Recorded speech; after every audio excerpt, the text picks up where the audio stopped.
We lived to pod another day.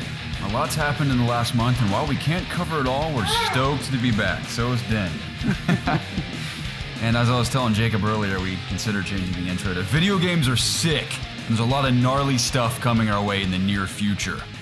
That much is true, and there's a lot of gnarly stuff on our plate currently, but I can't get to any of it, which really blows, which partially explains why we have not released an episode in over 30 days. My name is Garrett Drake, joined online by Jacob Alka alone, unfortunately.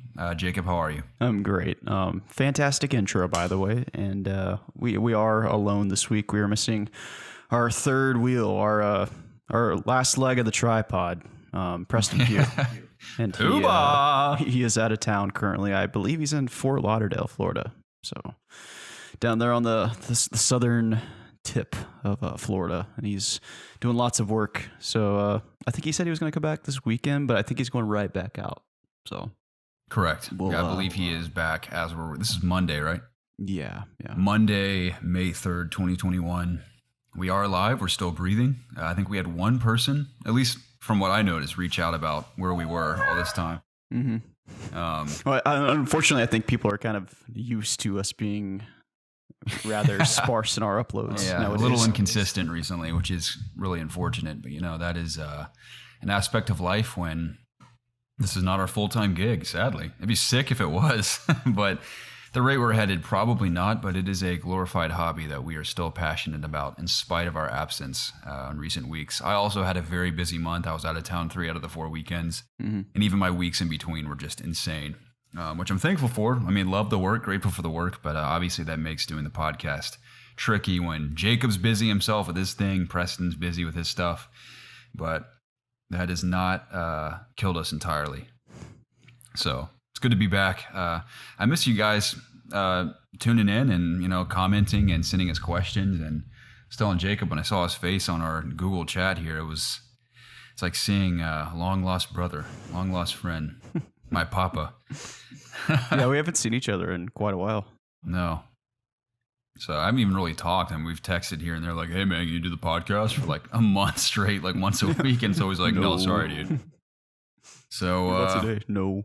Yeah, I'm very excited to catch up on life and, of course, video games. There's just so much cool stuff going on right now. Mm-hmm. So have at it, Jacob. What have you been up to? How you been? I've been up to a few things. I'm working a little more now, which is good and bad. Good because, the paycheck's better, but bad for pretty much every other reason. For the first being that I have less free time, so that's kind of sucks. But and the work's not exactly, the best sometimes. Some days are better than others, but I'm fully recovered now, which is good. Have zero pain, been returning to the gym since our last podcast. I would say my gains are sort of, they're steadily rising again.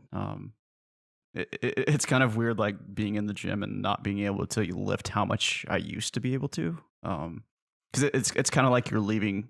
Like, it's not that I'm like small now or anything, but like it's kind of like leaving your ego at the door a little bit. Because I feel like when you like have achieved a certain look, or you're like, you're used to being able to push a lot of weight in whatever you're doing, you kind of like just. Like you don't do this intentionally, but you sort of like develop this ego of like, hey, look at me, I'm over here like lifting all these plates. Everyone's looking at you, and I don't know. It's kind of weird to like be on the opposite side of that, and like, oh, I'm only pushing like a couple plates now. Like I can't do nearly as much as I used to. So it's kind of weird, like going in with that different perspective in a sense, if that makes sense. Totally. Yeah. Welcome to my world, Jacob. I'm the guy. I'm the guy looking at you every time you're doing that. Yeah, I've obviously never been jacked out of my mind, but the strongest I think I've ever been was last summer during COVID, because it's all I would do all day, just work out and read my Bible, pretty much. That's all I did when I was out of work. So I made a lot of progress last summer, and then I kind of dwindled and became very inconsistent. I've been like hit or miss, like week to week on my consistency with exercise, but I'm trying to get back at it myself. So yeah, it's tough sometimes. I'm even having like motivational trouble right now too. Like it's just, yeah, because it sucks to have to retread old ground is what you feel like you're doing. Yeah, exactly. So I get that, but at least you're back at it without the pain. Yeah, it's always like I I don't look forward to going, but once I actually get there, it's easy just to jump into it. Yeah, one of these days we got to work out together again. I'd like that. I'm thinking about starting to train some people, just like independently. So maybe we could connect with that. We have not exercised together since 2014. Oh, God, that's so long ago. That's like 7 years. At least, yeah. Jeez. Roughly. We've been pretty far apart for a while now Mm-hmm. in terms of, where we live. But in other news, like apart from work and working out, haven't been doing a whole lot, I would say. I've just been watching. I've actually been watching a lot of Twitch lately. I've been watching a lot of GTA 5 RP streams. Have you checked out any You mentioned of these? this even a month ago. You were saying you were watching those. Oh, was I? Well, yeah. I've been consistently I just watching realized it. I'm not wearing headphones again, dude. I'm such an idiot. What is it? The Is shit- it picking up all the? Yeah. Just good. I mean, thankfully I caught it early and not like whatever episode that was a few ago where Yeah. we went like 30 whole minutes. This goes to show how long it's been since I've recorded a podcast. One sec. All right, as you were saying. So as I was saying, been watching a lot of these role play streams, and I'm surprised how much I really enjoy it. Like I enjoy it to the extent where I have like a few different people that I watch consistently, and I prefer to watch that over a TV show or an anime or anything like that lately. Mostly because there's not a whole lot of shows that I want to be watching right now. We have a story coming up later about Castlevania, the final season, the trailer release for that, and I'm really excited for that, by the way. But sticking to what I'm talking about, I'm just like obsessed with watching these people like role play on this server. It's like this private server that only people that like sort of can get in, have access to it. So it's not like a thing that where like me and you could just go play on this server. And it's called No Pixel, but it's basically just a bunch of these streamers getting on a single server and interacting with each other, and it's just incredibly entertaining. Like one guy I watch, he plays this cop, and he's just like it's funny. Like they have this whole system in place where it's like they have this tablet where they literally go in and they like keep records of every person on the server, like the crimes that they've committed. They'll like use it to find bills to people, and they'll send people to prison. Like there's a prison in GTA 5. There's an actual like prison yeah. system in the game now? Or Yeah. I didn't know that. There's jails, like there's a courthouse. Like it's like it's a simulation of just real life, just within GTA 5, and everyone has jobs within the server. Like it's actually. I'll have to check this out. You really should just click on any stream and just watch them for like 15-20 minutes and see what happens. Like it's kind of crazy. But been doing a lot of that. In terms of games that I've been playing, I'm playing more WoW, just sort of grinding it, whenever I have time, maybe an hour or two every day, give or take. Sometimes I don't play it at all. It's just kind of at that point where we're kind of in this lull of content. So I'm sometimes jumping in, sometimes not. I don't know. It's kind of boring. So I haven't been spending a whole lot of time doing that. And, it is what it is. I'd really like to see some new content, but COVID has really affected the team over there at Blizzard, the WoW team, I mean. And we're going to be speaking more about Blizzard here in a little bit with Jeff Kaplan leaving, which is pretty sad for me. Everyone that all these like OG like people that people used to really like at Blizzard they're gone now. So it's like a husk, or what is it? I want to say husk, or it's like a like everyone, like it's just the company's not what it used to be anymore. Like we don't have those faces that we really admire, and makes us really inspired to play their games, which is kind of sad. It's time for Rod Ferguson to rise again. Yes, sir. There it He was is. the face of the coalition with Gears. So now at D4, he's got to be the face. He may not have the enthusiasm and charm and purity that Jeff Kaplan has, but he's had a relatively, I'd say, engaging personality in the past, promoting games. Yeah. Is he working on Diablo? Yeah. He left Coalition to head Diablo 4. Interesting. Which is a huge deal, I think, for him. I think that's just like a really cool career move. Mm-hmm. I mean, that was a while ago, obviously, but yeah, I'm really big rooting deal for that game. God, I want it to be good. Like, could you imagine if we had like Diablo 4 to play right now? Like, I would just be so about excited. to have D2. Yeah, later this year. That's the word. So hopefully that can hold us over for a while. I'm definitely going to play it. I mean, I may not play it right when it comes out, but it's definitely on my list for sure. Mm-hmm. Yeah. I actually played the technical alpha. I don't know if I told you guys that. Oh, no, you got into it. Yeah, I did. Probably because your long history with Blizzard, they probably recognize your account. It's probably the months of me paying $15 a month for MMO. You deserve one, man. You practically paid for it. It's good. It has that function where you can switch back and forth from the old version to the new, and it's actually really crazy how much it looks just like the original, but just with a better slate of visuals on top of it, and it plays exactly the same from what I can tell. Probably one of the biggest improvements is that you can, just like D3, you can walk over gold and just collect it. Like, you used to have to just click on every little piece of money that dropped on the ground. And that was annoying for sure, but I'm glad they made that change. I didn't play too terribly much. It was only for a couple days. It was on the weekend, but I got to like the Act 1 boss. Not a terribly hard game. I played a barbarian. There was only like 3 classes available. There was the barbarian, the Amazon, and the wizard. And I played the barbarian and the wizard a little bit. But yeah, it got me even more excited for the D2 remaster. So definitely gonna be playing that a lot. But other than that, I've been playing some Demon Souls.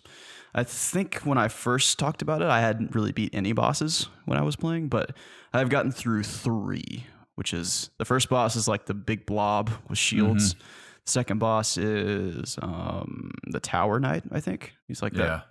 Where you can like stand on the ledge. I know there's like a certain order you're supposed to do them instead of just like kind of blazing through that first main area, but you could technically fight him. Yeah. As the second boss. Yeah, I killed those 2, and then I went to a new area. It was like a desert area, and I killed... Who did I fight? It was the flame spider. And he was... Oh, yeah. I beat him on my first try. No, I beat him on my second try. I beat the Tower Knight on my first try and the first boss on my first try. Nice. But the spider killed me once. And I didn't die to the little oil flame spell, because I saw that in the trailer.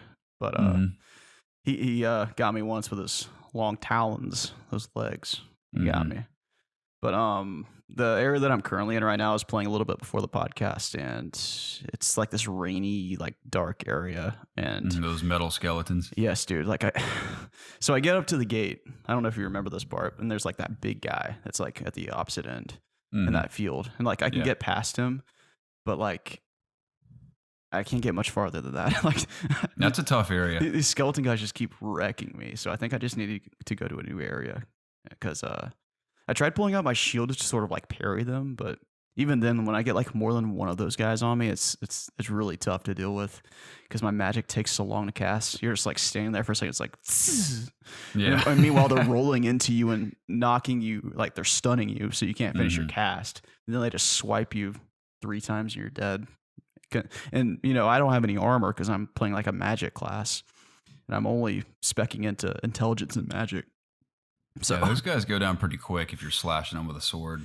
Yeah, that's what I've been doing. Is I'll hit them once with a flame spell, and then I'll slash them a couple times. But I don't know. I've died at least 10 times trying to deal with them and go back and get my souls and whatnot. So I'm probably just gonna go to a new area, but.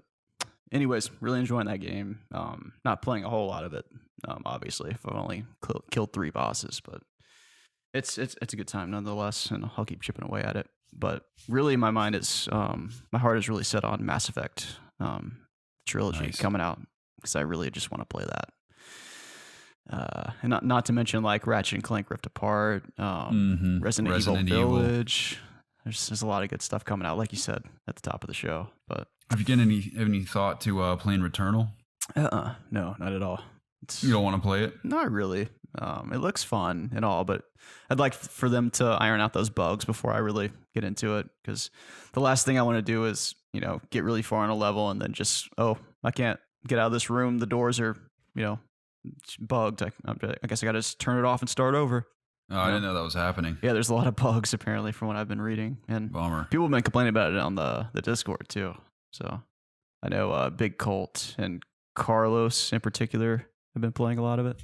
So nice. Yeah, I definitely want to play that when I get to it. But that's about it for me, man. Nice. I've only been playing Sekiro, and I have actually managed to get through a lot of it, and I've loved it, dude. I think it's From Software's best game easily. I haven't even beaten it yet. I'm pretty confident of that. Wow. Just overall, just obviously the traversal system is great. I think the combat is the most engaging out of all the From Software games. Not to say that it's really bad in any of the games, but I think this just is so far beyond what they had done before.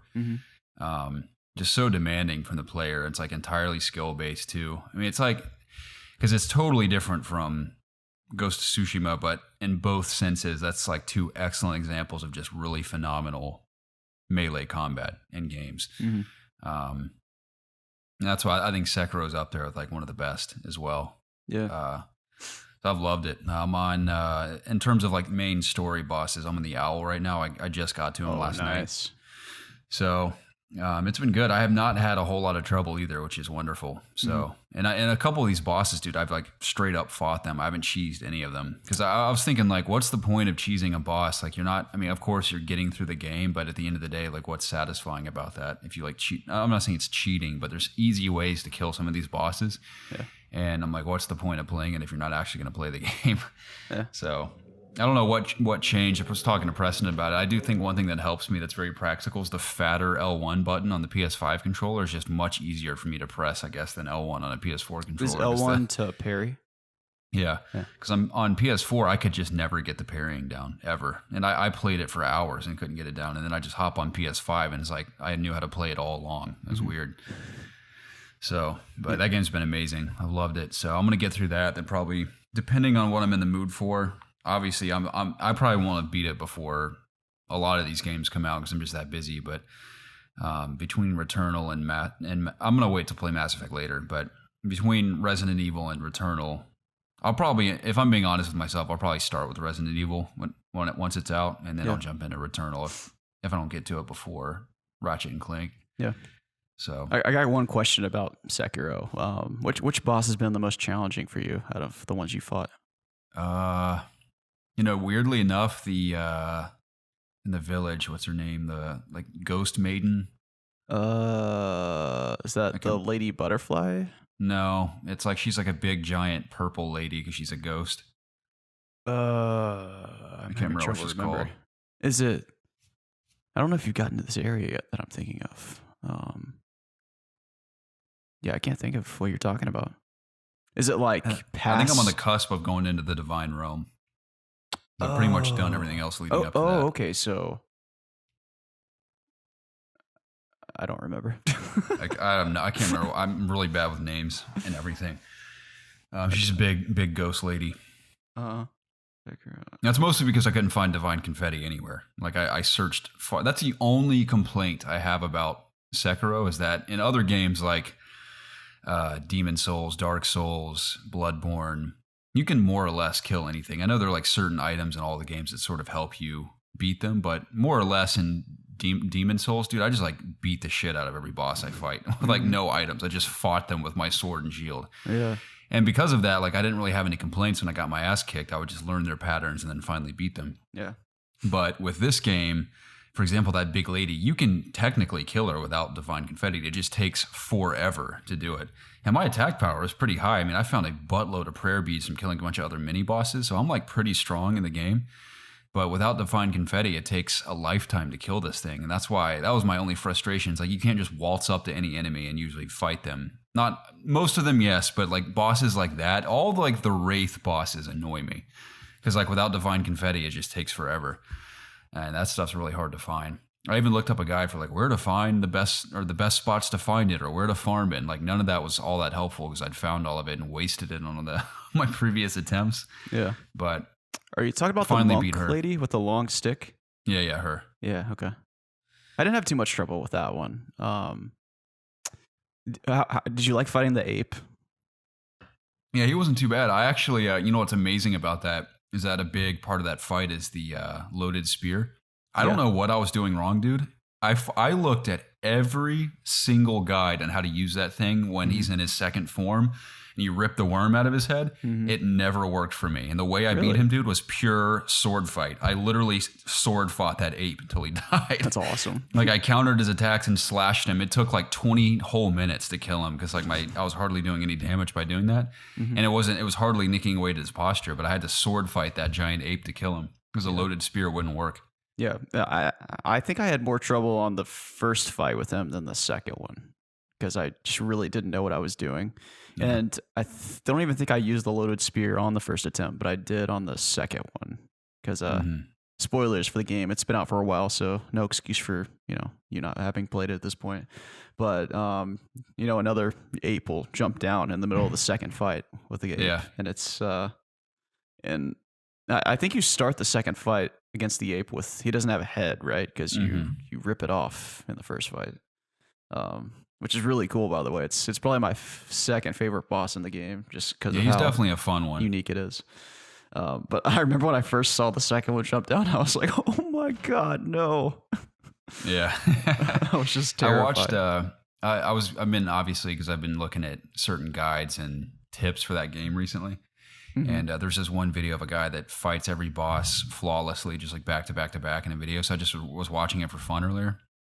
And he was out on that fight that you're talking about, and he just firecrackered the crap out of that second ape without even hesitating. It wasn't just like throw him down, slash him, throw him down. He was just like tossing them over and over and over. And it like it completely obliterated his posture instantly. Killed the ape, and then it was dead in like a matter of seconds. I'm like, well, that's the answer to that, I guess. Yeah. Yeah, I think the ape's meant to be like the mate of the other one, which is kind of cool because we're like fighting in their nest. But yeah, you definitely have some hard boss fights coming up. Are you fighting the owl at the top of the tower?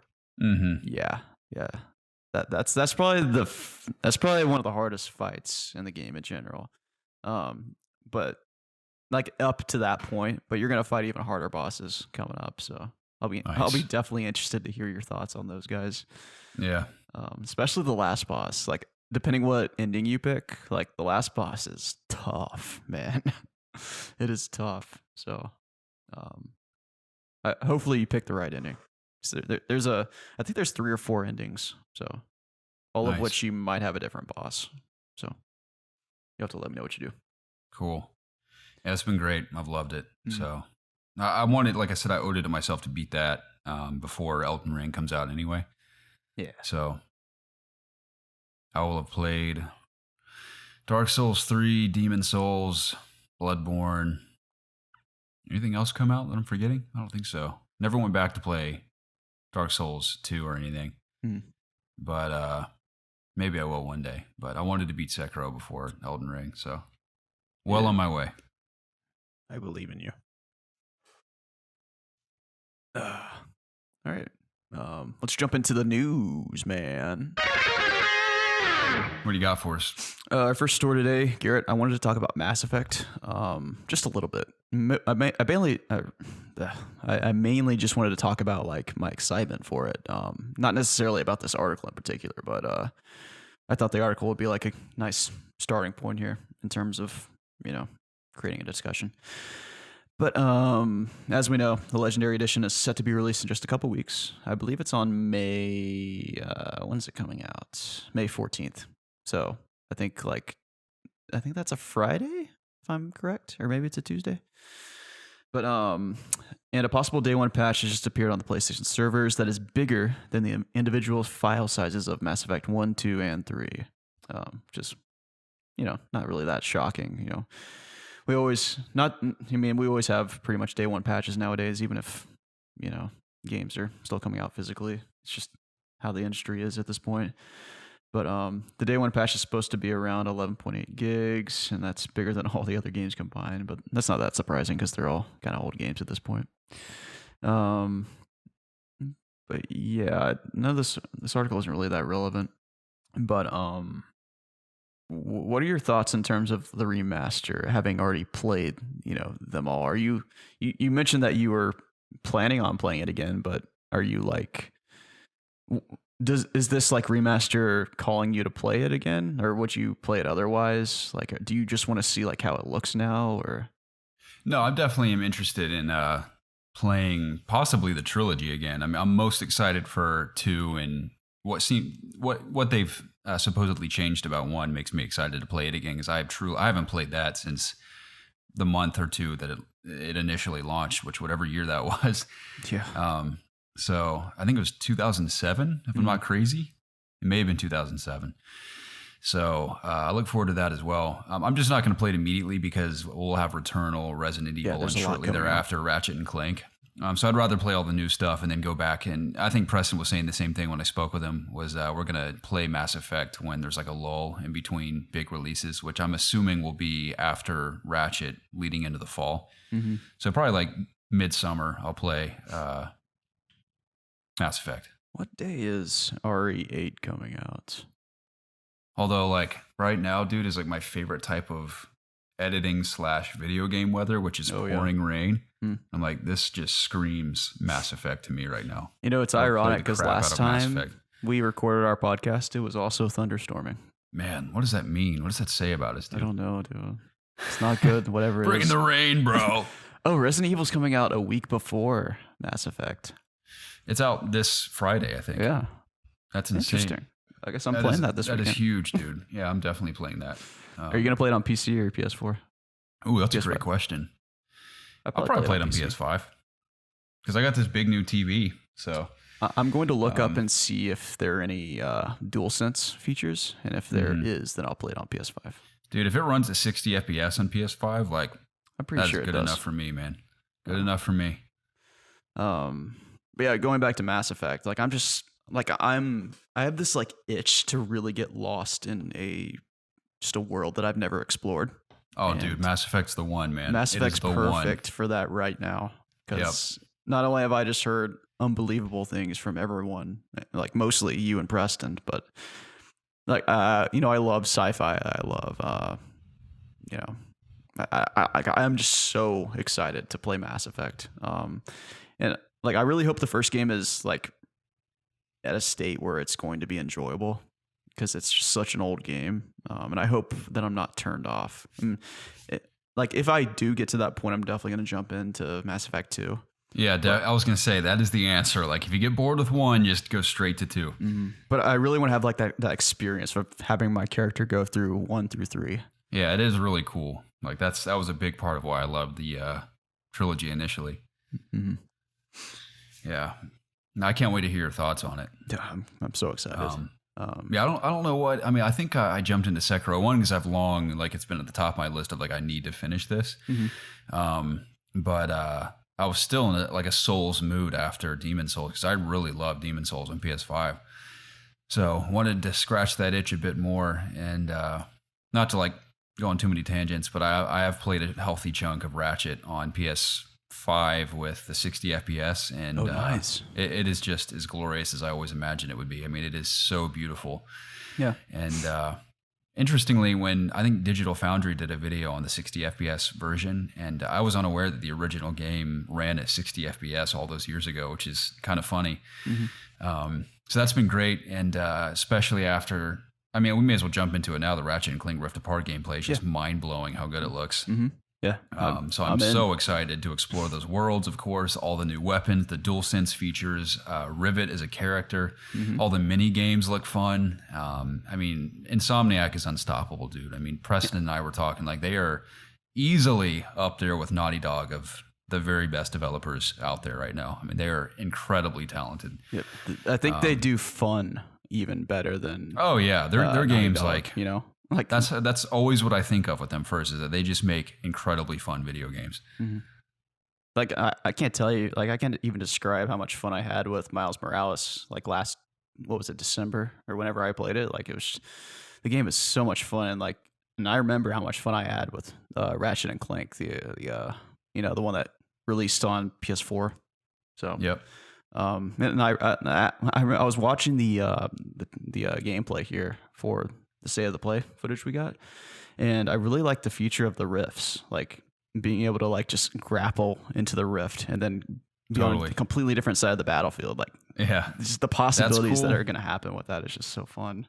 And that how he was going in between worlds too for that one like boss fight he was doing. Yeah, what was it, like, so cool. Dr. Nefarious or something? It's one of those big robot spiders or something. Okay.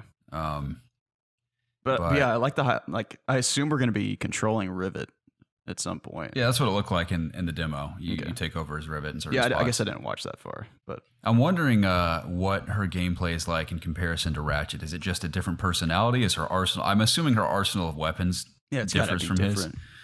I'm wondering if she has like a special ability in addition to just different weapons. It'd be kind of interesting. You know, it would be really cool if this game was co-op after you beat it. Like, what if you had to beat it once and you could, like, you go through the regular story, and then you can just unlock the ability to play co-op.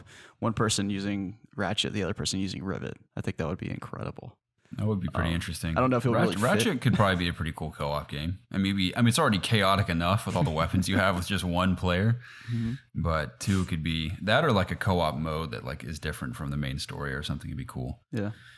I'm really interested to see like Clank's role in all of this. Like, is he going to be are they going to hate each other or something? Is he going to like bring them together? Like, who knows? But you know, it seems like Ratchet's going to be alone for maybe a good portion of this game. So it'll be interesting to see how he sort of maneuvers around worlds without, you know, Clank's helicopter ability, his rockets. Like, I saw he was using like rocket boots or something to get around while Clank wasn't with him, but I don't know. I've always liked the camaraderie between Ratchet and Clank, and you know, so it'll be weird not having that. Yeah, I'm not up to date on my Ratchet and Clank lore, so to speak, but Preston was telling me that Ratchet was believed to be the last surviving Lombax of his race, and that's why he seems shocked in the trailers when he sees Rivet for the first time, because he assumed that he was the last Lombax. And then he sees Clank with her, and he's like, "What's going on?" Yeah, and she's from a different realm, which is also like a different world, I guess, or galaxy or universe or whatever. So it'll be interesting story-wise how they kind of explore that. Even though it is just a big cartoon, like I am interested in the story threads as well. Yeah. I think my favorite thing from the gameplay, though, was how the sort of the triggers affect how the guns fire. Like, you can barely hold down a trigger, and it'll like, I forgot what they said for the gun they were talking about, but I think when you just barely hold it down a little bit, it shoots maybe slower, but if you hold it down all the way, like rapid fires. Yeah. I just love the idea of that, like, because these controllers are just so much better than even the DualSense. What were they? The DualSense 4, whatever it was called, and not to mention like all the audio feedback that's coming through the speaker of the controller, and then just the haptic feedback as well. Like, it's just really exciting, and it just makes me even more excited to play Rift Apart. Same. But I don't really have any much more to say about Rift Apart. Definitely excited about it. Yeah, we got some rain over here too. I think it's a little hail too on my end. Are you getting hail? Yeah. Oh man, I just got soaked on my floor in here. I was gonna say, yeah, it's so foggy and rainy here now. The skyline just totally disappeared. We can't even see it anymore. It'd be like super heavy. Anyway, all this assuming I know the gameplay is presented at 30 FPS. I'm assuming there will be a performance mode, just like in Spider-Man.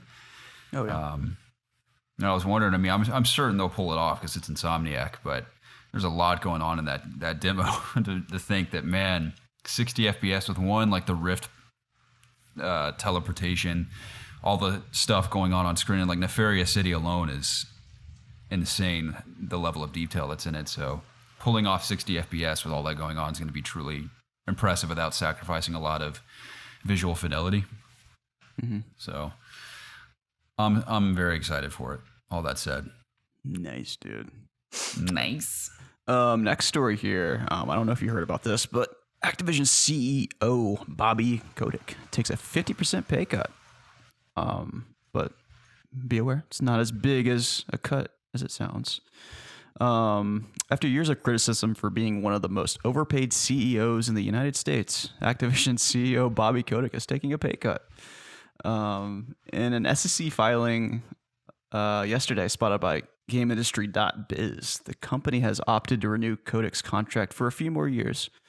But his role as CEO has now been extended to at least March 31st, 2023, which seems like so far away, but it's really not. Like I I had this realization the other day where it was like I saw the date 2019, and I was like, man, that's like this year. Like, then I saw like 2021. I was like, man, that's coming up soon. But no, it's like we're in 2021.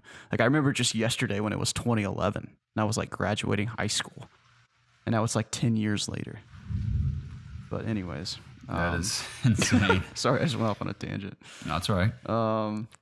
Let's see. So, let's see. Despite the board's recognition of Kodak's performance, the renewal also includes a contract adjustment. Sorry, this is just a bunch of numbers and stuff. But the reason it's not as much as it initially appears is because he's getting a lot of incentives and stocks, and it's just a lot of money.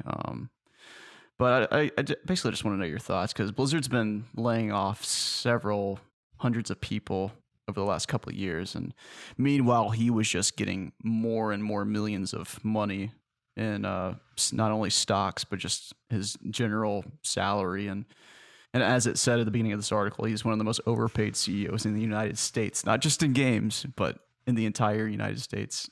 So he was certainly making a ton of money, and Blizzard's also known for not paying enough to a lot of their workers. Just in terms of what, is the general salary of most positions within the industry in terms of what Blizzard pays them. But I guess I just want to know your thoughts on this, because Blizzard's also hiring again. So it makes you question, why did they get rid of those people in the first place? Because you would assume that the jobs became irrelevant, but it seems like they're hiring for a lot of the same spots, from what I've seen. So it's kind of questionable what they're doing, but I assume they didn't want to pay all those people as much money as they, because when someone works for a company for a certain amount of time, you have to keep giving them raises, or they're not just gonna keep working for the same amount of money forever. Like that's just crazy. So do you have any thoughts on this at all, Garrett? Not really. I mean, it's business. I mean, I think that's why I've never been attracted to the corporate world, because I have zero interest in all of it. Mm-hmm. But I mean, it sucks for the people that were fired. I mean, it could be a COVID related thing, like, well, all these we don't need all these people to do how we're currently running our business, how we're developing these games. I don't know. It could be raise related. Maybe they just wanted to clean house. Maybe, I mean, ever since the Activision merger, maybe it's just it's becoming a different company entirely. You would have to assume, hope that there's someone left at the company that retains that Blizzard magic. But I mean, we have a guy leading Diablo 4 who's never been associated with Diablo in the past. Not to say that he's going to make it any worse, but it'll be interesting to see what it's. I think we won't see like the fruits of Activision Blizzard for another couple of years at least. Yeah, where they currently stand. Well, certainly Call of Duty is just carrying the company tenfold. Oh yeah, I mean everyone's it's massive, all guns blazing on Call of Duty. It's just the cash cow, always has been, especially with Warzone now, dude. Unstoppable. Did you see the map blow up, and how it's just a new map now? I mean, cool. It's kind of frustrating. It's like the same map, just with a couple new areas, and oh really? And in like a 80s aesthetic or something. I played on it once with Zach, and it feels exactly the same. Is it the same guns? I've heard there's a lot of new guns too, which is cool. I mean, there's enough there to make it somewhat relevant, but I think everyone was hoping, myself included, for a new map. I don't know why more developers don't do this. I feel like maybe this is much more difficult than it sounds to me, but why can't you have the same map with different weather modes? For example, Hunt Showdown for a long time, actually I think there's 3 maps in Hunt Showdown now. If not, there's 2. But there are different weather types for each one, or different times of day. Like there's morning, night, fog. Like use the same map, but just mix it up like that. I think that alone makes a map more interesting. Mm-hmm. And it also you could even play with gameplay in that sense. Like when you're playing at night, it's obviously going to be much harder to see enemies. It gives more relevance to weapons with like night vision or infrared or something. Mm-hmm. And just different times of day just makes it, I think, more at the very least visually appealing every time you're dropping in. Yeah. So I mean, even if you're going to spend a ton of time developing a new map, in the meantime, it'd be cool to have weather types. I've always wanted a battle royale with like a heavy rainstorm or something. I think it'd be so cool. Mm-hmm. I know That would there's be a cool. Battlefield multiplayer map that's like in the middle of a thunderstorm. I can't remember which one that is, but I remember it being really cool. Yeah, I think that would be cool too. Like even if they couldn't do nighttime, like just dusk, like something that would just decrease the lighting a little bit, Yeah. just to make it a little harder to see people. I think would be cool. Yeah, I haven't played Warzone in probably a solid year. Dude, But- you should play with Zach and I. I mean, me, Zach, Andy, sometimes Raven will four-man it in a squad, and it's super fun. We don't play as often as we used to. It's maybe like once a week, but Yeah. if you have it installed, I you don't. should totally join us. It's gonna take forever to install. Anyways, Garrett, have you watched this Castlevania trailer? Not yet, but I am, of course, excited because I've loved that show. Dude, the So, trailer is so epic. When's the release? Let me clarify. It's sometime very soon, May 13th. Oh, dude, amazing. Yep. So the day before Mass Effect, Legendary Edition. Man, season 3 was insane. Yeah, and it looks like it's only going to get even more insane. There's like this portion where they're trying to revive Dracula again. Nice. Then you have like those other two guys that were like his what were they called? There's like two human guys that were like reviving things for him. And they had like their own branching stories that have been developing in the seasons since the first. And of course we got what's his face, Belfour and the wizard lady. Love the camaraderie between those two. And then who's that vampire guy? I always forget his name. Having said that, like I can't remember any of the people's names in the show, but it seems like it's been a while since 3 came out. So I hope all this time that they've been working on this has really paid off for a nice I think final it's been season. at least a year. And this has probably I been mean, I one think of it's my favorite animes. yeah, it's really awesome. I think what's great about it too is it's 4 seasons that are not, they don't overstay their welcome. I think the stories are just concise enough for it to be really satisfying by the end of each season. And I think this will be like a really overall, obviously solid show from beginning to end. So it's really good. I almost want to go back and just watch all of it again in preparation. Yeah, I'd be up for that. Definitely be up for that. Correct me if I'm wrong, but I think The Witcher is done filming now, right? Season 2 did wrap, so waiting on that. I'm really interested to see how that turns out because I think it's safe to assume that season 2 will be. I mean, I love season 1, but it'll be much better than season 1 in a lot of ways. But it's just a shame that COVID impacted it so heavily. So I know they had to move a lot of it to studios. It looked like there's a decent amount shot on location as well, where they were, but they had to move to studios for some of it too, which really sucks. So visually, we'll see how it turns out. Same thing happened with the Batman movie.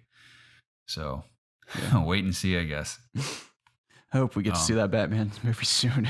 I know. I think it'd be awesome if they did move it back to October. I mean, it's Batman. Like, what are they afraid of competing with other movies? Is it should obliterate everything else the month it comes out.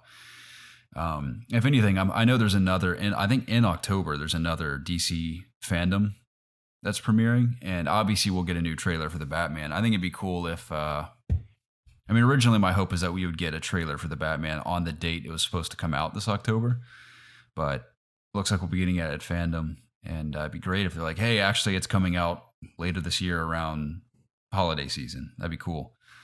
But as of right now, it's still slated for March of next year, which really sucks. Yeah, it does suck so much. Before we move on, news that happened while we were recording is PlayStation's new partnership with Discord, which may partly explain why Discord did not accept Microsoft's offer. Not to say that obviously PlayStation isn't going to own Discord; they're going to remain independent, but they have a new deal with PlayStation to integrate Discord into PlayStation Network. Interesting. I didn't hear about this. Oh, Yep, this was it was like 20 brand minutes new ago. news. Yeah, Nice. so that's pretty cool. Yeah. I wonder if you'll be able to chat with people on PC and like it'll have like that cross what's it called? Cross play, but like cross use with PC and all the consoles. I think that would be cool. Definitely. Like I wonder if it's like platform exclusive. And even if it's not, just the ability to get on your PS5 and just chat with, people in our Discord would be cool. I think that's really cool. Here, I got an article pulled up about it. Let's see. This is Jim Ryan, president and CEO.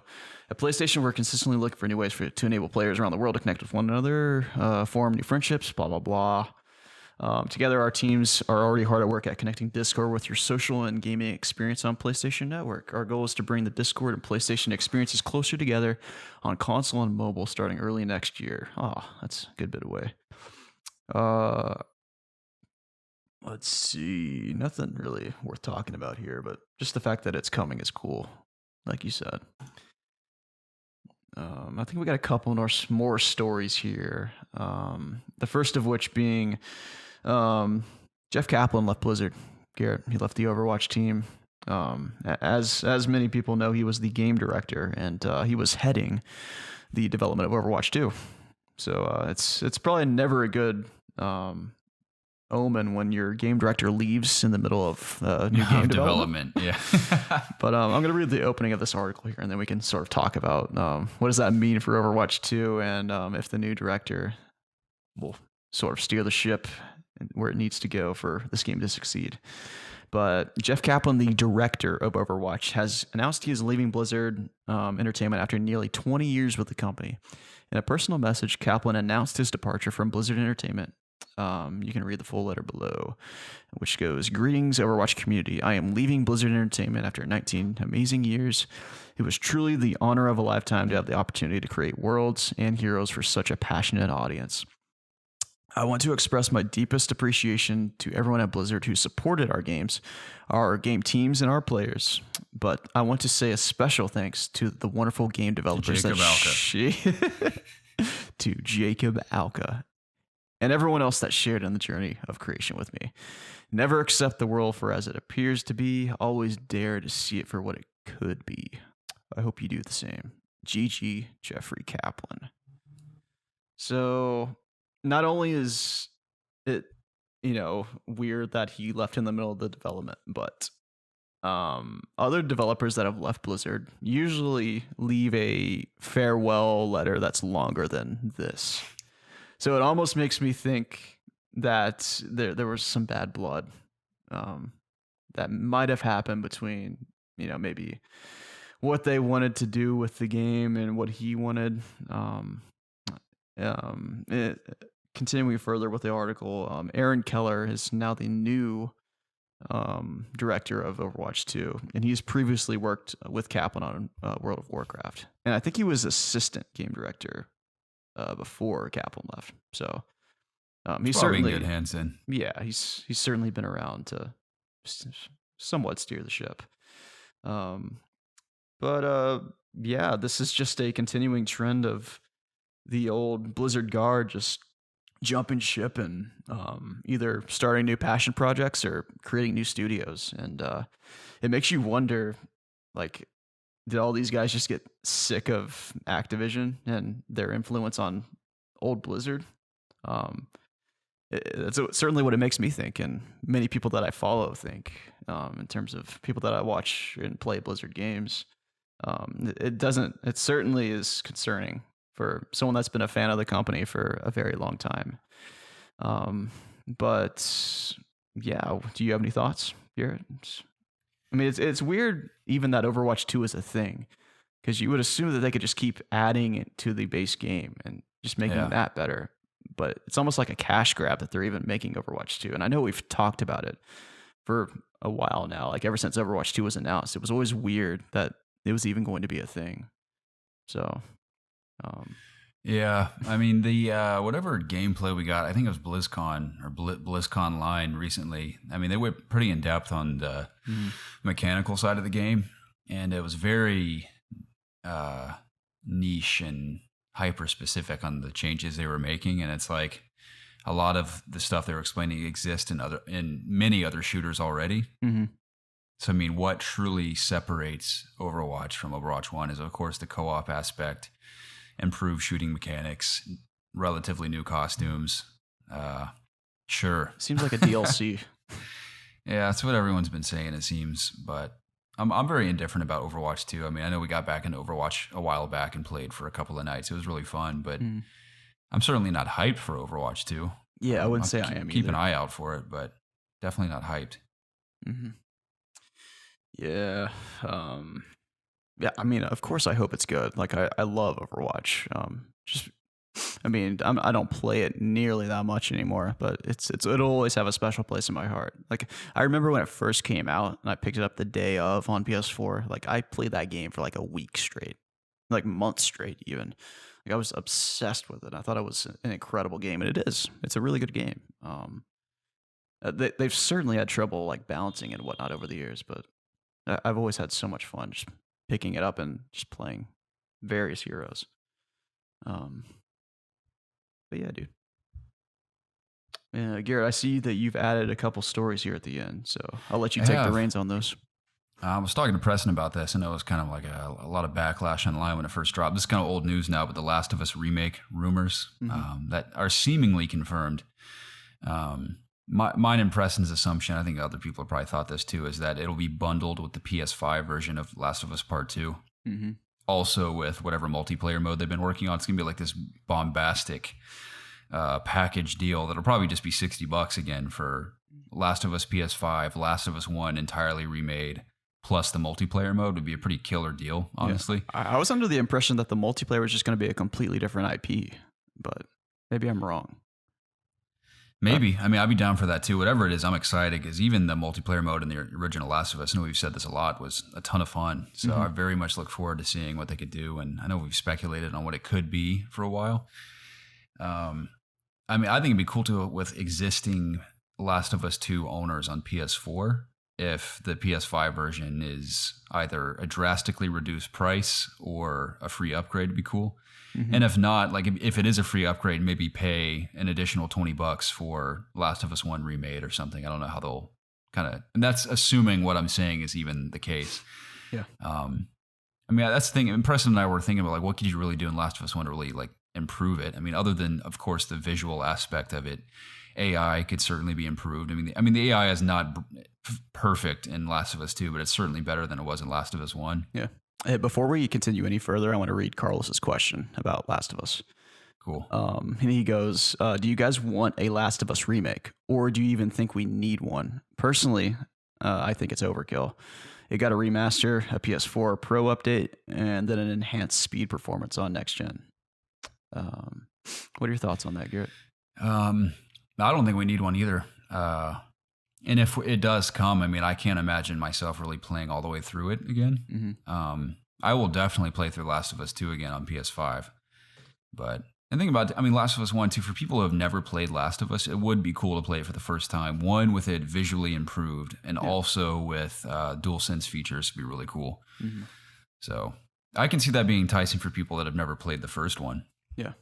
And there's certainly the argument you can make for, having it always be on the current most console. And each time you do that, you have to constantly keep improving the performance of the game and the visuals and whatnot. So, it makes sense that it wouldn't be free, or if it's going to be bundled with something else, like the latest Last of Us and even the multiplayer, like you were saying. So it'll be interesting to see sort of like what the final product looks like and how they measure the success of that. Because I don't think that I would necessarily pick it up, but I'm also not the biggest Last of Us fan.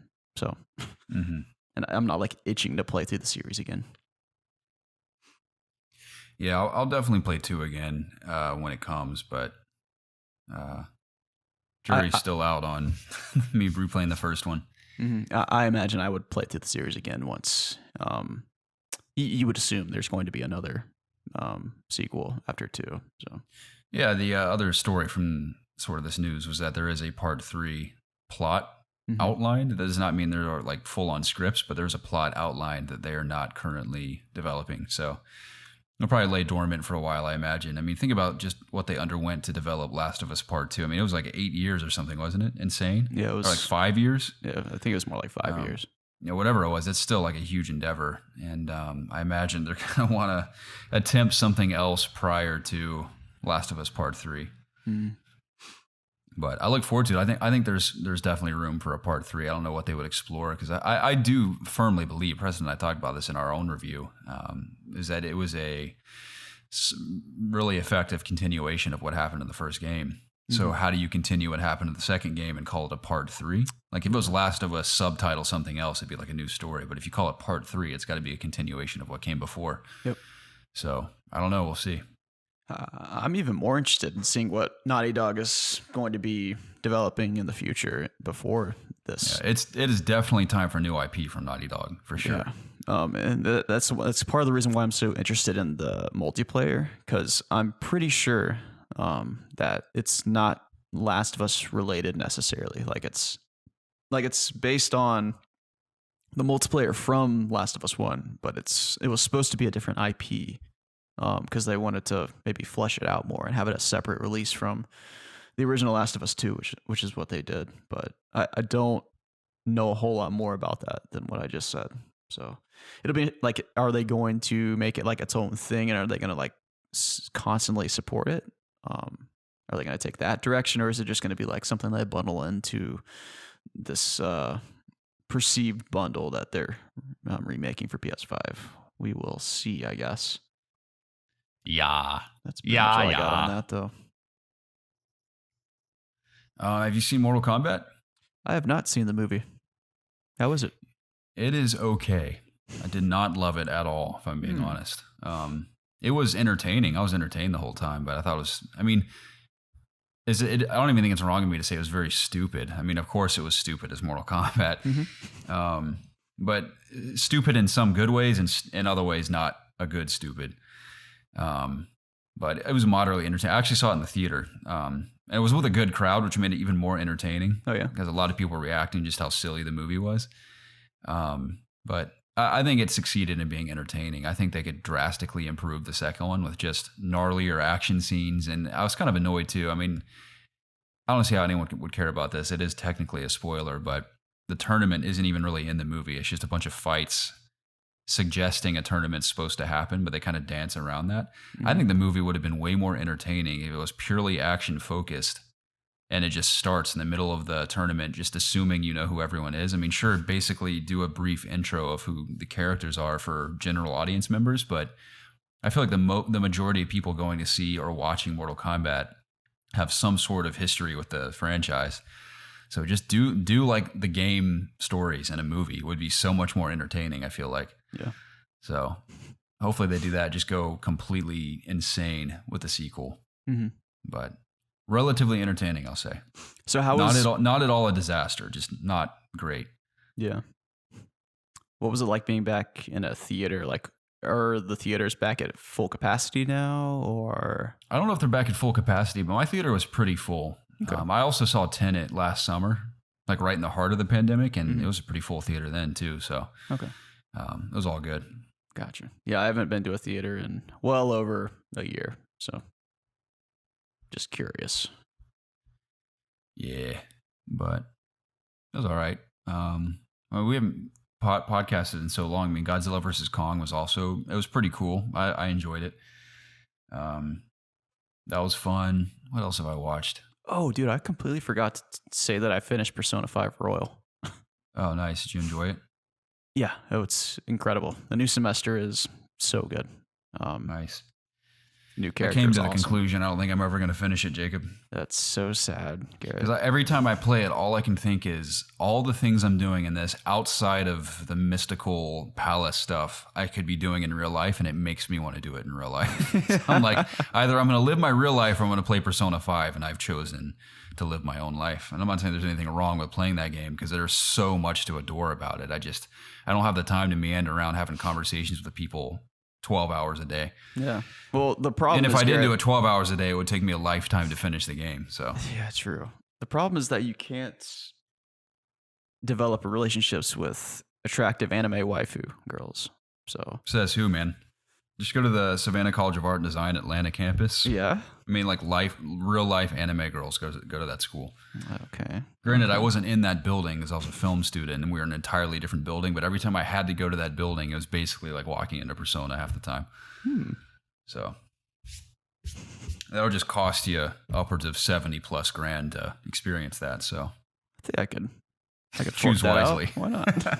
Totally worth it for the waifus, dude. Totally worth it. Yeah. I can make 70,000. What's the currency in that game? Yen or something? Yeah, I don't know if it's ever specifically stated. Yes, you can make that in a brief afternoon in Persona 5. So, what's the difference in real life? Well, I think that will lead us right into our question portion. Ask IOG. Oh.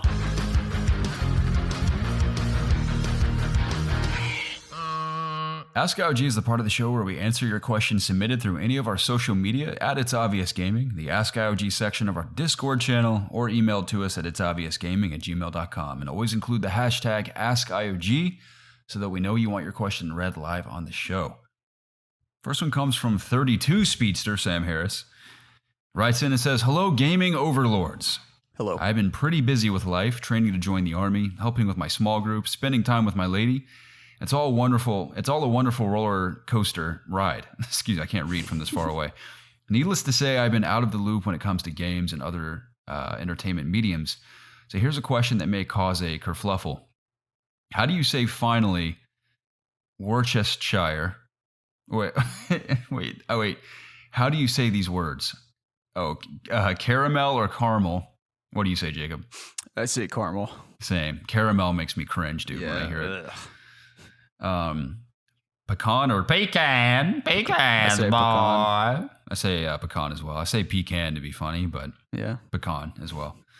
Nevada or Nevada? I say Nevada. I say Nevada. Oh, finally we're different.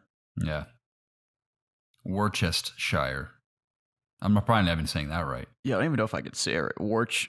I used to say Worcester sauce. That's just completely wrong. Worcester. Wait, is that just Worcester? Worcestershire.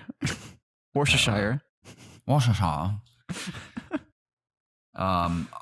Also, it was an absolute pleasure meeting Garrett in person. Those burgers were amazing. Hopefully, we can meet up again. Have a terrific week. I've actually hung out with Sam Harris twice. What, really? Yeah. Remember, I invited you to both of them. You were busy. Only invited me to one of them. Okay. Oh, yeah. It's because I did invite you to another, but you said you were working again. Okay. No, we went to Grindhouse the first time, and then we got coffee the second time. Nice. Because a lady he's dating works at University of Alabama, and I believe her family lives pretty close to Atlanta. So Gotcha. we went out and hang out a couple of times. That's awesome, dude. It's been awesome. Sam Harris, love you to bits, brother, and always good to hear from you. Carlos writes in and says, "Do you guys believe in gamer juice, like G Fuel, Ghost?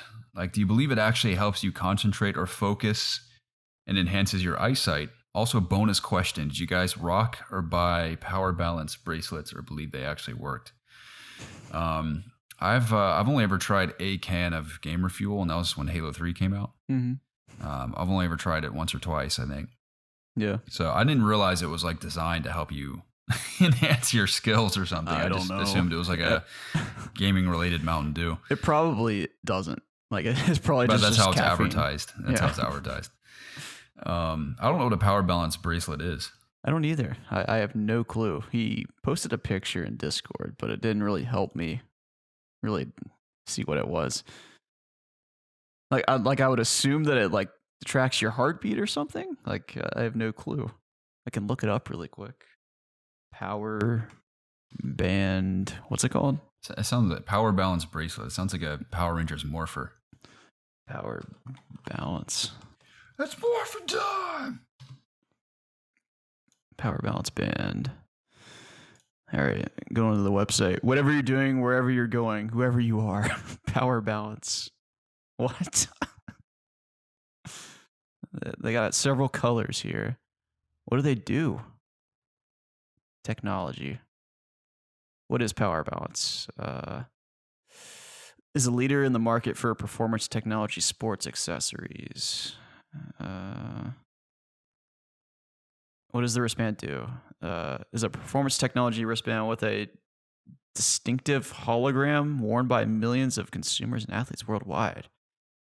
What? It doesn't do anything. I don't know, bro. It doesn't do anything. Don't know. It's just like a fashion thing. It's completely worthless. But no, I've never worn one of those. I'm so confused. No, I've never taken like any G Fuel or Ghost fuel. I mean, I've taken pre-workout, but I haven't done it before a long gaming session or anything like that. My pre-workout for gaming is coffee. That's my go-to. I actually quite frequently have coffee while I am on my computer. Yeah, that's a playing a game. great pairing. If it's not coffee for me, and when I'm playing games, if it's not, I mean, of course, water sometimes too, but if it's not coffee or bourbon, it's water. So I like to have one of the, it depends on the time of day too I'm playing. Sometimes it's both. Yeah, sometimes both, brother. Won't be the first time I've heard of that. Yeah, I like those two options for sure. I've been drinking a lot of sparkling water too. I love sparkling water. Oh, nice. I've been drinking A lot of good Sprite brands. lately. Sprite's my favorite soft drink, believe it or not. See, I would never go that far, but I would say that Sprite is very good. Believe me, there are many soft drinks I love that are easily technically better soft drinks, but Sprite's always been my favorite because it's just very crisp and refreshing. I understand that. I think my favorite is Dr. Pepper. DP, man, it's a good one. You can't beat it. DP's good. I love a good root beer, man. Root beer is good too. I know a gentleman who's a passionate root beer fan, and he has in his fridge at all times just like a dozen different brands of root beer. That's hilarious. And he's not drinking them like constantly, but like every now and then he'll just like whip out a random root beer to enjoy it. I'm like, I dig that, dude. Dig it. Top 3 soft drinks for fun: Sprite, Baja Blast, of course, and man, this is tough. I almost said cream soda. I love cream soda, but man, Dr. Pepper's up there. I want to say like a classic Coke because nothing compares to Coca-Cola at the Coke Museum in Atlanta. Mm-hmm. Obviously, if they don't have it fresh there, they're doing themselves a huge disservice because that's like where they make it essentially. So that's pretty unbeatable. But realistically, probably Sprite, Baja Blast, Dr. Pepper. Mine's pretty similar. I'd probably go Dr. Pepper number 1. Number 2 would be probably Coke. And then number 3 would be Mountain Dew Code Red, which a lot of people don't like. You're that likes the red medicine. I mean, don't get me wrong. I'll drink a Code Red. It's pretty good, but it's the one Mountain Dew flavor that tastes the most like medicine to me. Interesting. Yeah, actually, I would probably tie that my number 3 with Baja Blast. I like them both a lot. I can't remember the last time I saw Code Red anywhere. I only see it, like I don't even see it in like Walmarts or anything anymore. Like I only see it in like the sketchiest of gas stations. Yeah. It's like no one gets it anymore. Actually, you know what? Baja Blast is better than Code Red. I said it. That's my number 3. Only because I can never drink it anymore. All right, next question comes from Freebs.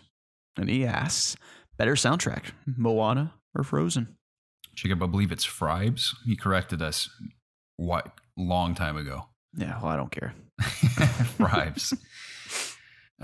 That's a great question because I know Let It Go is way overplayed. I can quite honestly let that song go. I don't like it either.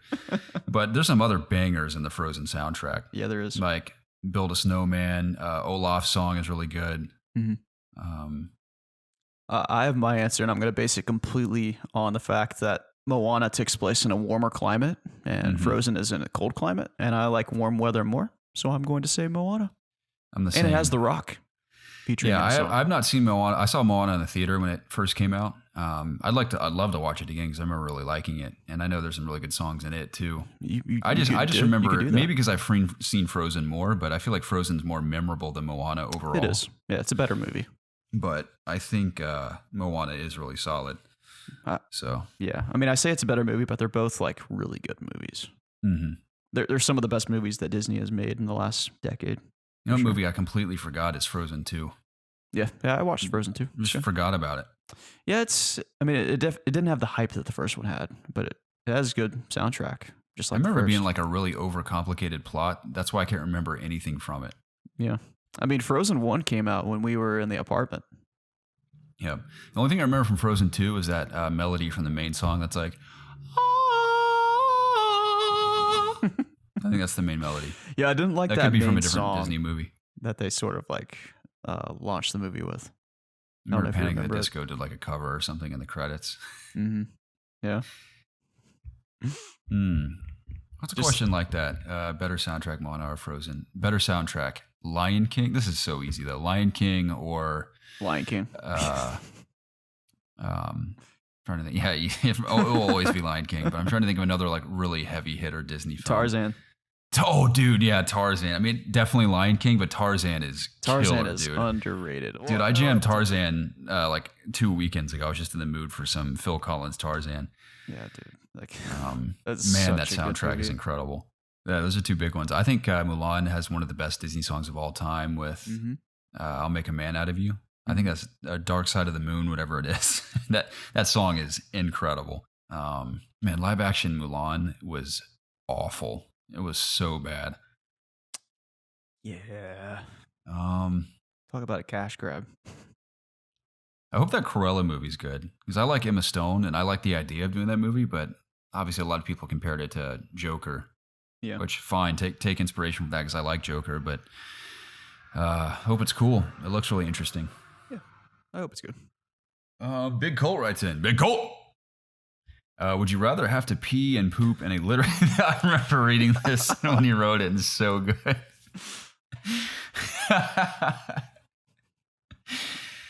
Would you rather have to pee and poop in a litter box in your home? Woke up my doggy. I'm sorry, bud. Or work. Do you need me to read it? I can't even finish it. I got it. This is just my sense of humor, dude. It just kills me.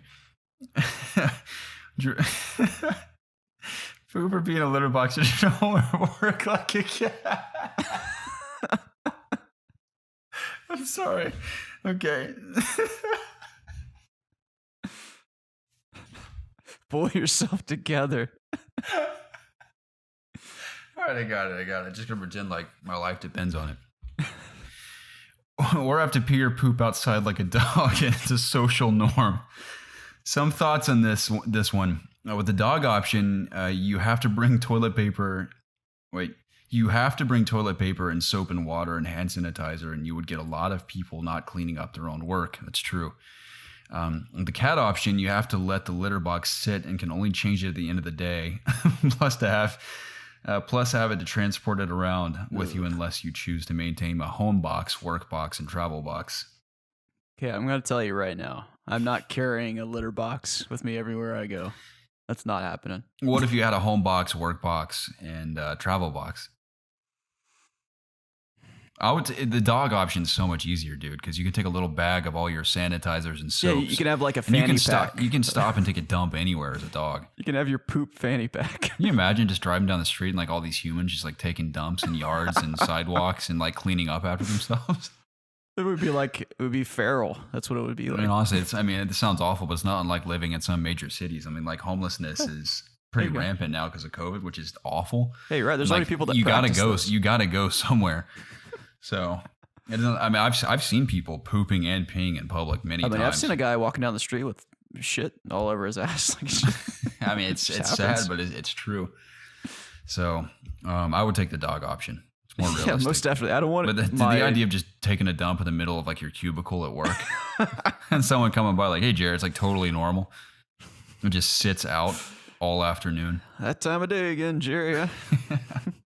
That coffee, that cold brew runs right through me. Just like imagine pure the diarrhea. Smell, like in the litter in the box. office. Yeah, all these people taking their coffee dumps in the office. Man, be gnarly. But yeah, I take the dog option. Or what if there was a room that had every litter box in it, and people just went to their stations when they had to go? That would be even grosser. Right. Yeah, that's a good one. That killed me, dude. Anyway, next question, reserved seating. And he asks, hi, Garrett, Preston, and Jacob. Hope you boys are well. I'm finally making the jump from PS4 to PC. Congratulations. My question has probably been answered, but I want your opinions. Dual monitor or ultra wide? I play mostly Rocket League, but I will be exploring more graphically intensive AAA games as well. I'm aiming for 1440p, 144 hertz monitor. Any other tips you have for jumping into the PC ecosystem would be greatly appreciated. Come to Nashville and let me buy you all a tasty beverage and hot chicken. Ooh, I love that hot chicken. I think I'll be in Nashville in the near future, actually. I'm going to be close to Nashville in the beginning of June Dope. for a wedding. But yeah. Between those two options, definitely ultra wide. Unless you're if you're streaming, like dual monitor probably. But if you're just playing games for fun, like ultra wide for sure. Yeah. Well, I would always recommend dual monitor. Just because it's like I'm always someone that likes to either watch a video or a stream and also play a game at the same time. That's actually what I do a lot when I play WoW. Because a lot of stuff you do is sort of mindless. So it's nice to sort of have like a another monitor to watch another video on. But it's certainly not necessary if that's not your thing.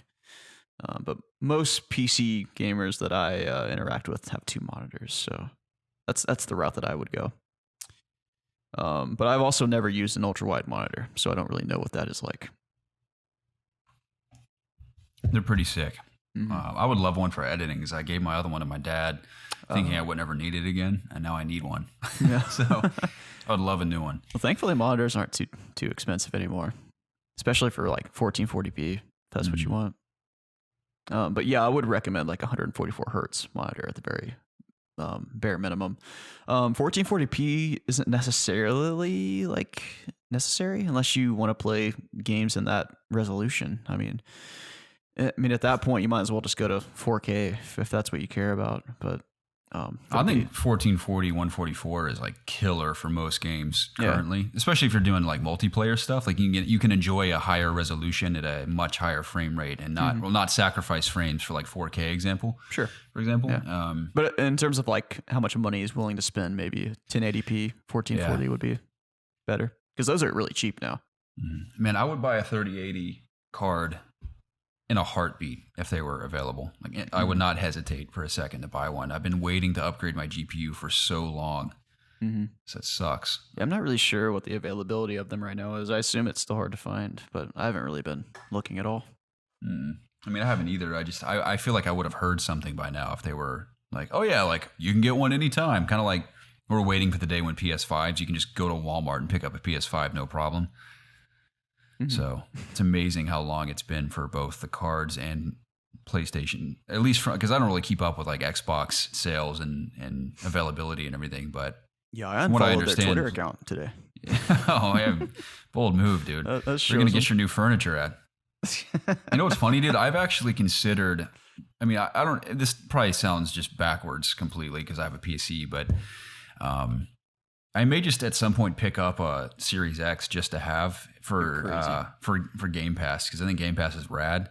I mean, of course, I'd rather play everything on PC, but I think my thought is if I can get a new GPU, I'll just roll with that and just do Game Pass and PC. But I do love just couch gaming, dude. Like playing Sekiro on PS4 because I got a new TV. It's a 55-inch now. It's much. Nice. It's like a whole like 11 or 12 inches bigger than my last TV. It's the exact same one Preston has. And it is the perfect size and distance from my couch in my new place to where just couch gaming is just unbeatable, dude. It's the best. And I love like playing PC as well, but like it's not nearly as comfortable as just sitting back on the couch with a controller playing a game. I agree. So that's why I'm tempted to if Resident Evil 60 FPS and PS5, I'll probably just pick it up there. And of course, Ratchet and Clank is going to be incredible. Oh yeah. So I'm very excited for that. Oh yeah. Well, thank you for your question. Reserved seating. Garrett, how much time you got? You want to keep going? Yeah, we can knock these out. All right, we got 3 more. Joe Being 15 asks, "Hey boys, just saw a statement from Jim Ryan that there's going to be more exclusives during the PS5 era than the PS4. That gets me super excited since I enjoyed almost all of PS4's exclusives. Do you think that it'll be enough to match Xbox potential exclusive lineup? Also, which PS5 game are you most looking forward to?" Easy. A few. Easy. I'll put it down to one, but I really have a few. I think the sequel to Spider-Man is going to just blow everyone's minds. Okay. I'm very confident of that. I think the next Spider-Man game is going to be incredible. That being said, I think Ragnarok is safe to assume it's going to be incredible as well. That's my answer right there. Very stoked for Ratchet. I mean, those are like the big obvious ones that are all technically sequels. Yeah, you forgot Horizon. I mean, they are all sequels. I mean, Horizon, like, I'm going to play, but I don't really have much. I mean, unless the demo we're eventually going to see blows my mind. I'm not even really hyped for it. It's hard to be hyped when we haven't really seen anything for it. Yeah. So I'm looking forward to whatever new IP we get that are exclusives, because as much as I'm excited for these sequels, I would love to see some new IP this generation, especially from Naughty Dog, of course. We're obviously going to get a Tsushima sequel, which pumped for that. I'd love to see a revival of Sly Cooper in the way that Ratchet was revived in PS4. Again, that's not a new IP, but I would love that so much. I mean, there's a lot of potential with existing IP, but of course I'm hoping for new ones. Will it match? I don't know if it'll match the number of exclusives that Xbox is presumably going to have this generation.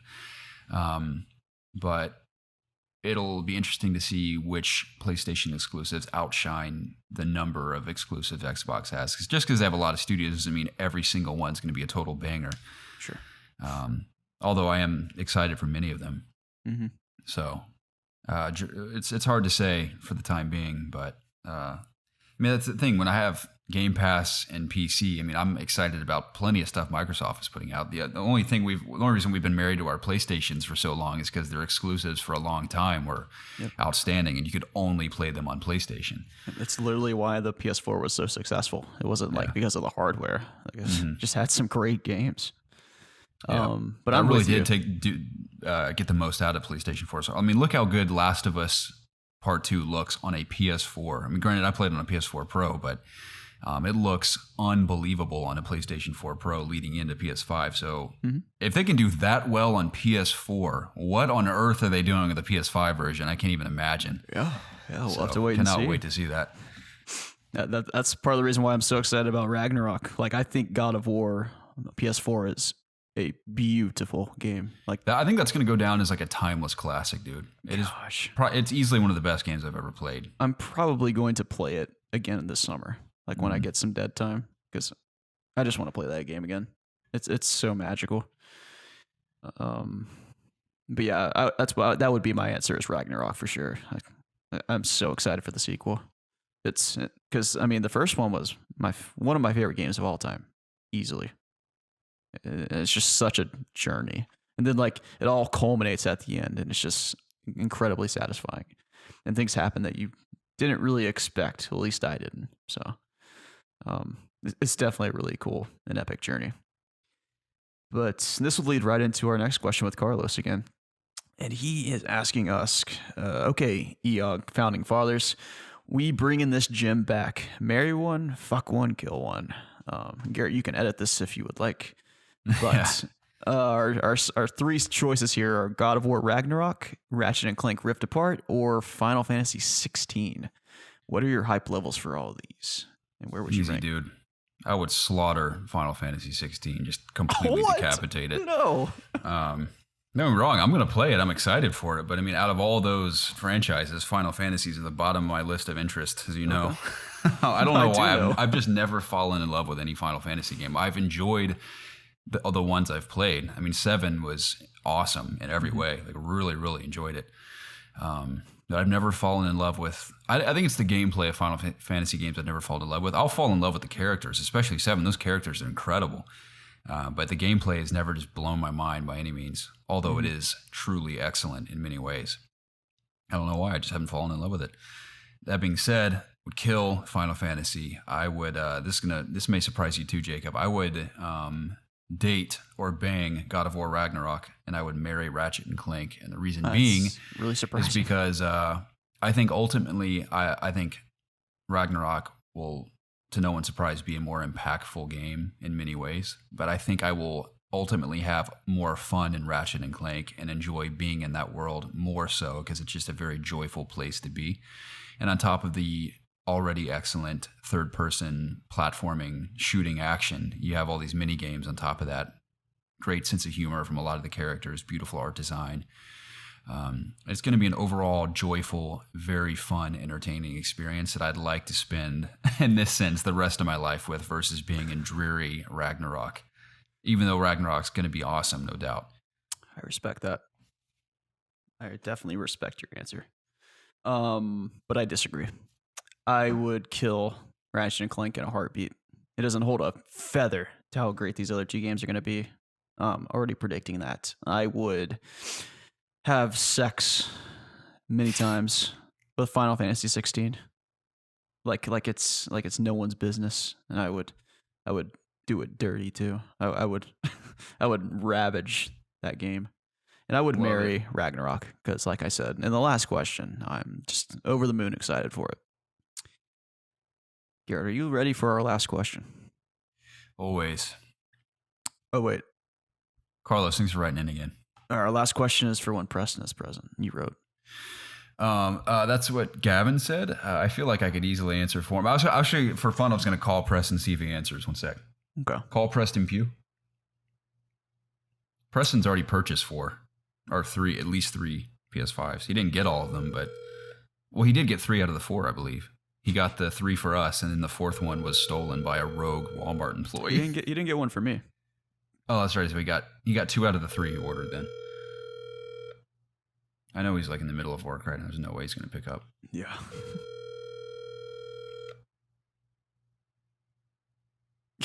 This question's funny. Yeah. I'm sorry. Hang on a second. Hey, you're on the podcast. Super quick answer. How many PS5s are you going to buy this generation, do you think? Probably 2. Okay. You think it's like a special edition PS5 you might pick up? Probably at some point. Okay. Or Yeah. a smaller one or something. You initially bought 3, is that right? For the pre-orders? And one of them was stolen? Bought 4, one was stolen. Oh, see, I knew it was 4. Bummer. Oh, I gotta go. Okay, see ya. All right, bye. That's amazing. I was hoping he would pick up. Yeah, Gavin, there's your answer, man. Yeah, we didn't actually read the question, but it says, how many PS5 generation consoles will Preston have purchased by himself by the beginning of the next console generation? This includes any new additions of the PS5 console family to come. I'm guessing around 4 consoles in total. Well, he's already bought 4, so you're wrong, Gavin. Unless he doesn't buy any more, but I assume he's going to be buying at least a couple more because we all know Preston. But he says, keep up the awesome work and great content at ItsObviousGaming. I'm thinking about this, dude. Unless there's like a PS5 Pro way down the line, you could customize any. Why don't these games like bundle plates for your PS5 with their special? I was thinking about that. That would be really instead cool. of like a whole console, just do. I mean, PlayStation isn't. Other than units not being available, when the units are available, they're not struggling to sell them. So I don't really see the logic in just producing a brand new redesigned PS5 like Horizon Zero Dawn or Horizon Forbidden West PS5 or whatever. Well, the just logic sell is the plates. to make more money and to create more hype around a game. Yeah, I'm thinking like, and there's some people.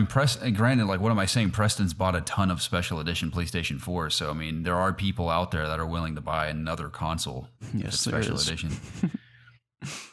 One of those filthy people are on this podcast. Yeah, I've always been weird, like as you know, about consoles catered to a specific game. I feel just weird, like, oh, I'm playing Ratchet and Clank on PS5, but it looks like a God of War PlayStation. It's just weird to me.